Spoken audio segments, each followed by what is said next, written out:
اور بغض علی کا اظہار کر کے اس نے عذاب مانگا، اس لیے جو ہے میرے اوپر یہ واجب ہو گیا کہ میں اس کے اوپر عذاب نازل کر کے یہ بتا دوں کہ دیکھو میں سب کو پسند کر سکتا ہوں لیکن بغض علی رکھنے والوں کو کبھی پسند نہیں کر سکتا۔ تو عزیزان محترم یہ تمام کی تمام دلیلیں ہیں جو اس بات کو ثابت کرتی ہیں کہ ہمارے امام زندہ ہیں۔ بس عزیزان محترم، چونکہ آج 11 محرم ہے اور 11 محرم کو زندگی چینل نے ہم کو موقع دیا ہے کچھ بولنے کا، اور ہم نے چند دلیلیں اپنے چھوٹے بھائیوں کے لیے، اپنے بزرگوں کے لیے، اپنے نوجوانوں کے لیے ہم نے پیش کر دی۔ اب عزیزان محترم قابل فہم اور قابل توجہ یہ بات ہے کہ جب اللہ نے ہر زمانے میں کسی نہ کسی ایک حجت خدا کو موجود رکھا، باقی رکھا، تو امام حسین کے زمانے میں حجت خدا کون تھا؟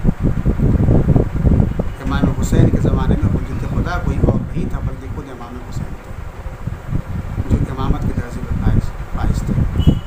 لیکن امت نے ان کے ساتھ کیا کیا؟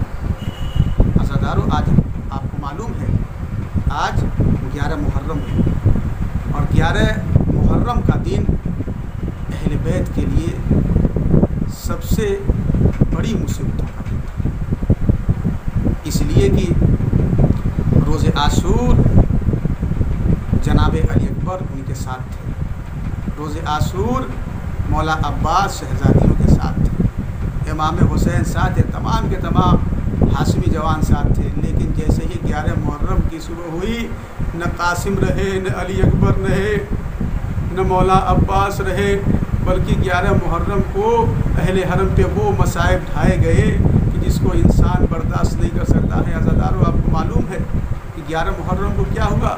11 محرم کو جیسے ہی شمر ملعون نے دیکھا کہ سید سجاد بیٹھے ہوئے ہیں، اب اس نے کہا کہ اب قافلہ جو ہے روانہ ہوگا یہاں سے کوفے کی طرف، اور جیسے ہی اس نے سید سجاد کو دیکھا، ایک مرتبہ آہنی سامان لے کر آیا، سید سجاد کے ہاتھوں میں ہتھکڑیاں، پیروں میں بیڑیاں، کمر میں لنگر، گلے میں خاردار توق پہنا دیا۔ ارے وہ سید سجاد جو روز عاشور اس قابل بھی نہ تھے کہ اپنے پیر پہ کھڑے ہو جاتے، ان کے جو ہے جسم میں جو ہے لوہے پہنا دیے۔ اس کے بعد تاریخ بتاتی ہے کہ ایک مرتبہ شمر ملعون کہتا ہے کہ یہ سید سجاد، میں نے سنا ہے کہ اسی قافلے میں ایک سکینہ نام کی حسین کی بیٹی بھی ہے جس کو جو ہے حسین بہت پیار کرتے تھے۔